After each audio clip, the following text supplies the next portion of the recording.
तो क्या राजा भैया ने उग्र हिंदुत्व की राह पकड़ ली है?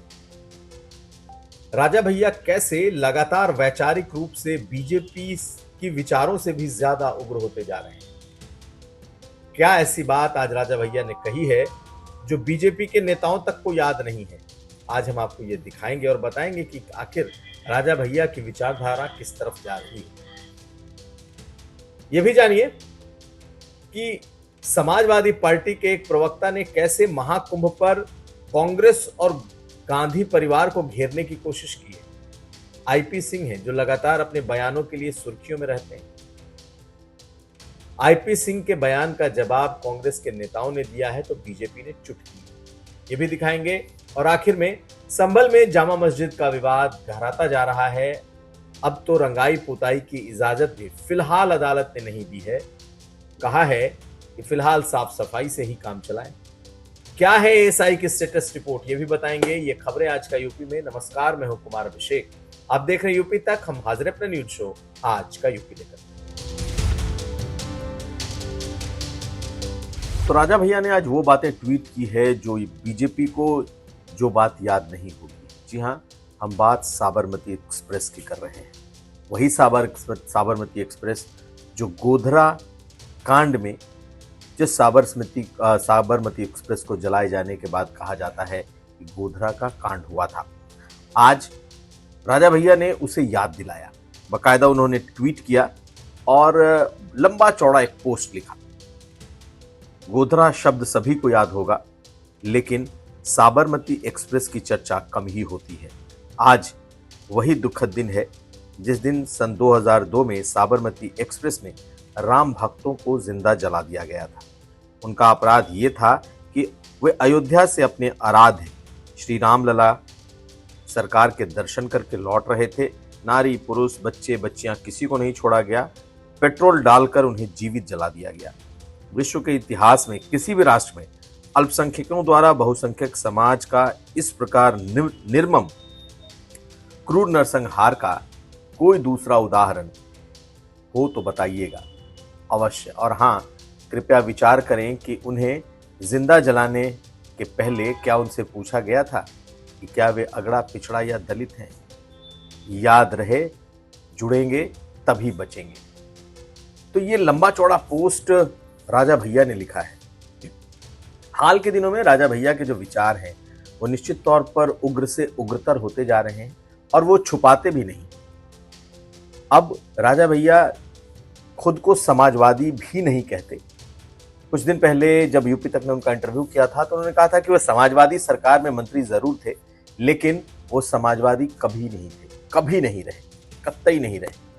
तो एक तरीके से उन्होंने समाजवादी पार्टी के अपने पास्ट को भी पूरी तरीके से के साथ जो रहा उसको ये नकारने की कोशिश की।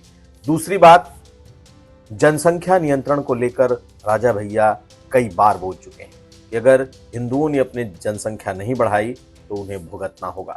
यही नहीं, महाकुंभ के दौरान भी उन्होंने यूपी तक से बातचीत में ये कहा था कि अयोध्या का मंदिर तो हमने ले लिया, अब बारी वाराणसी यानी कि ज्ञानवापी और मथुरा की है, जिसे हम कानूनी रूप से लेंगे। तो आज जिस तरीके से राजा भैया ने यह पोस्ट किया, जो कम ही लोगों को याद होगा कि साबरमती एक्सप्रेस को जलाया गया था और उसी के बाद गोधरा की घटना घटी और उसी के बाद गुजरात दंगे हुए।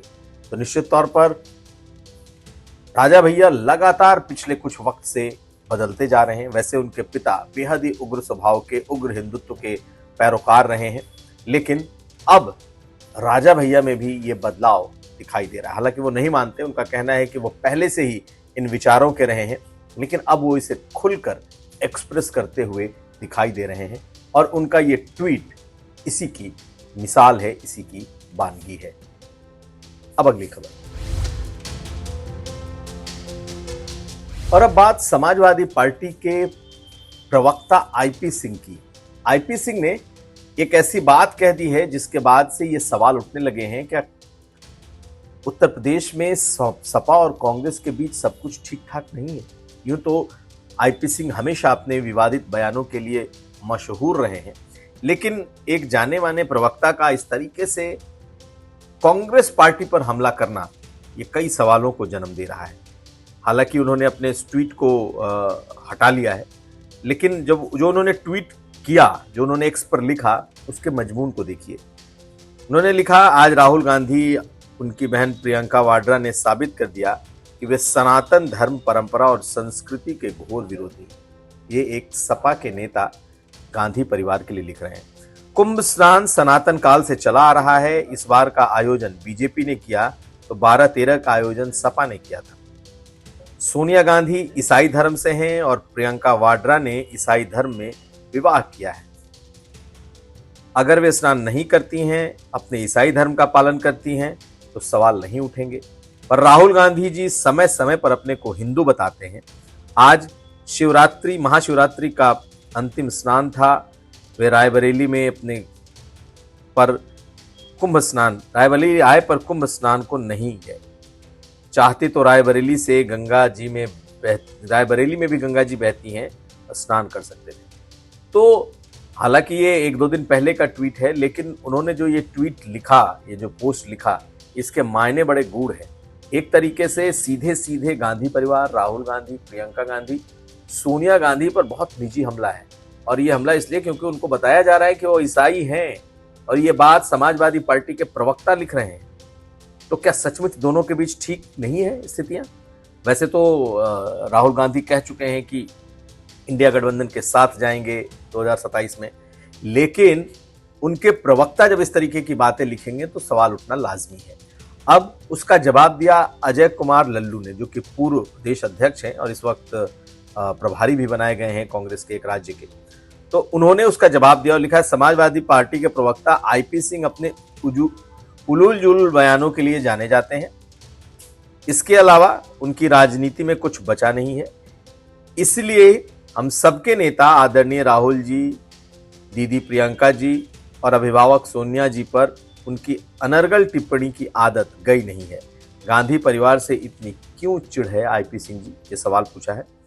आईपी सिंह को फिर टैग करते हुए उन्होंने लिखा है, एक तरीके से चेतावनी दी है कि आईपी सिंह जी बाज आइए अपने हरकतों से। आपका छिछलापन समाजवादी विचारधारा को धूमिल कर रहा है। अपना नहीं तो कम से कम समाजवाद के नाम पर समाज में धब्बा मत बनिए। सनातन नफरत तो नहीं सिखाता, नफरत की पाठशाला आरएसएस बीजेपी की है। इनकी ही भाषा बोलनी है तो आधिकारिक तौर पर भाजपाई पट्टा पहनिए और लोगों को गुमराह मत करिए।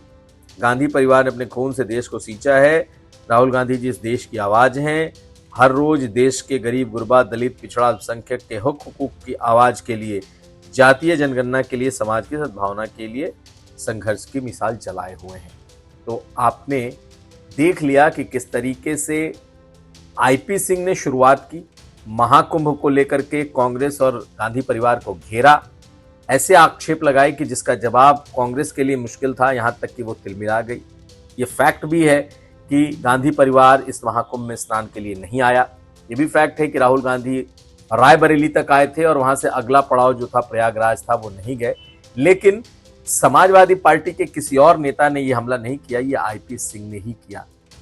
तो क्या आईपी सिंह ने खुद से इतना बड़ा पोस्ट लिख दिया, या फिर कहीं ना कहीं पार्टी का कोई मौन समर्थन इसके पीछे है? ये एक बड़ा सवाल है। कुछ लोग मान रहे हैं कि ये पार्टी का एक मौन समर्थन है, कहीं ना कहीं लिखवाया गया है, जबकि कई लोगों का मानना है कि आईपी सिंह यूं ही लिखते रहते हैं। लेकिन इस पर अगर कोई मजे ले रहा है तो वो है बीजेपी। और अब बात आखिर में संभल के जामा मस्जिद की। आज हाई कोर्ट में इस मामले की सुनवाई थी कि जामा मस्जिद की जो मस्जिद कमेटी है, उसने इस बात के लिए पहले प्रशासन का दरवाजा खटखटाया था कि रमज़ान का महीना आ रहा है, इसलिए इस मस्जिद की दीवार को नए तरीके से रंग रोगन कराया जाना ज़रूरी है। पहले जब इस सरकार के पहले उन्हें किसी से पूछने की इजाज़त ज़रूरत नहीं थी। वो हर बार रमज़ान के पहले जब चाहे उसका रंग रोगन करा लेते थे। लेकिन अब सरकार ने साफ कर दिया है कि ये एएसआई की प्रॉपर्टी है, ये सरकार की प्रॉपर्टी है। इसलिए जब उन्होंने प्रशासन से अनुमति मांगी तो प्रशासन ने इसके लिए ASI को लिखा, आर्कियोलॉजिकल सर्वे ऑफ इंडिया को, कि आप उनसे परमिशन लें। ASI ने बकायदा एक पूरी रिपोर्ट तैयार की, इस पर बकायदा एक सर्वे किया कि क्या सचमुच इसके रंग रोगन की जरूरत है या नहीं। आज इस मामले की सुनवाई इलाहाबाद हाई कोर्ट में हुई, जहां पर ASI ने अपनी रिपोर्ट भी रखी और ASI ने अपनी रिपोर्ट में बताया कि फिलहाल रंग रोगन की कोई जरूरत नहीं है, साफ सफाई आप चाहे तो करा सकते हैं। और यही बात हाई कोर्ट ने अगली सुनवाई के पहले, यानी कि मंगलवार को इस मामले पर अगली सुनवाई है, लेकिन हाई कोर्ट ने भी कहा कि फिलहाल आप साफ सफाई कराएं, रंग रोगन की बात बाद में करेंगे, यानी कि अभी उस पर कोई फैसला नहीं हुआ है। उधर एक बात अब साफ हो गई कि इस रमजान के महीने में ऐसा लगता है शायद रंगाई पुताई नहीं हो, क्योंकि ASI ने इसी रंगाई पुताई को लेकर बड़े सवाल खड़े किए। ASI की जो स्टेटस रिपोर्ट आई है उसमें जामा मस्जिद में का जो मूल स्वरूप है संभल की जामा मस्जिद का, उससे छेड़छाड़ की रिपोर्ट आई है कि बकायदा जो फर्श थी उस पर पत्थर लगाए गए हैं, नए तरीके से टाइल्स लगा दिए गए हैं। और इसके पहले भी इसके मूल स्वरूप से छेड़छाड़ की बात आई जब दीवारों को तोड़कर बनाया गया, रेलिंग लगाई गई। तो ASI का कहना है कि इस मस्जिद के भीतर बहुत कुछ मस्जिद कमेटी ने अपने मन से इसमें छेड़छाड़ किया है, जबकि ये ASI की संपत्ति है और कोई भी काम बिना ASI की अनुमति के नहीं हो सकता है। ऐसे में जामा मस्जिद में अब कुछ भी काम करना होगा तो ASI से परमिशन लेनी होगी। लेकिन ASI की इस रिपोर्ट ने नया सवाल जरूर खड़ा कर दिया है कि इस मस्जिद पर आखिर हक किसका है। सरकार ने यूपी सरकार ने बकायदा सुप्रीम कोर्ट में हलफनामा दाखिल किया है कि ये जो जामा मस्जिद है ये सरकार की संपत्ति है, ये किसी वक्फ या किसी मस्जिद कमेटी की नहीं है। ऐसे में अब एक बार फिर से ये मामला तूल पकड़ सकता है। हालांकि आज जुमा था और बड़ी सामान्य तरीके से जुमे की नमाज हो गई, लेकिन पूरे संभल में कहीं ना कहीं सुरक्षा बेहद कड़ी इस वक्त की गई है। तो ये था आज का यूपी। हम कल फिर हाजिर होंगे, हमें दीजिए इजाजत। देखते रहिए यूपी तक।